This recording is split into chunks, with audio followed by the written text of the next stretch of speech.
யானையினால் தாக்கப்பட்டு உயிரிழந்திருக்கிறார்கள். அடிக்கடி இந்த நிகழ்வு அதிகமாகி வருகிறது. கூடலூர் பந்தலூர் தாலுக்காவில் ஒரு காலகட்டத்தில் யானைகளுடைய தொந்தரவு இருக்கல.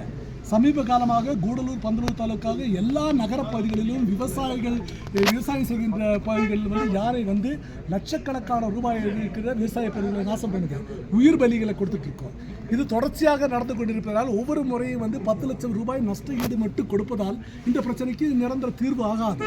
அதை மாற்றணும், உடனடியாக இதற்கு ஒரு நிரந்தர தீர்வு கொண்டு வரணும் என்ற காரணத்தினால கூடலூர் சட்டமன்ற காங்கிரஸ் கட்சியினுடைய சார்பாக உண்ணாவிரத போராட்டத்தை இன்றைய தினத்தில் நாங்கள் அறிவிச்சிருந்தோம்.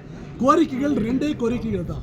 உடனடியாக காட்டு யானைகள் மக்கள் வசிக்கின்ற பகுதிகளிலிருந்து துரத்தி காட்டுக்கு அனுப்பணும்.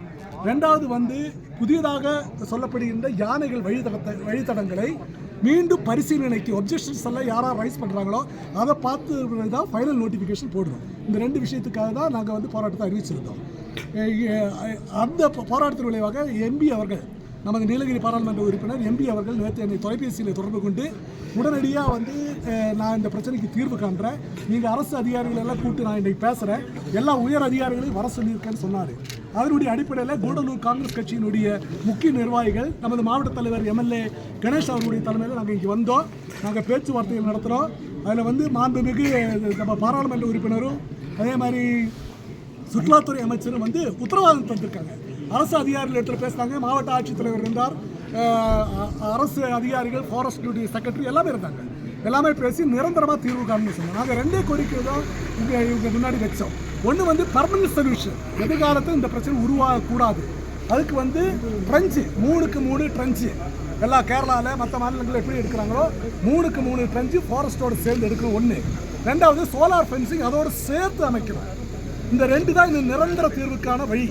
இது இல்லாமல் இப்போ தற்காலிகமாக விவசாய பகுதிகளுக்கு யானைகள் வருவது, மக்கள் வசிக்கின்ற பகுதிகளுக்கு வருவது, ஸ்கூலில் போகிற குழந்தைங்களுக்கு போக முடியல, கடைக்கு சாதாரண பொதுமக்கள் இறங்க முடியல, எந்த நேரத்தில் எந்த இடத்துல யானை வருவன்று இல்லை.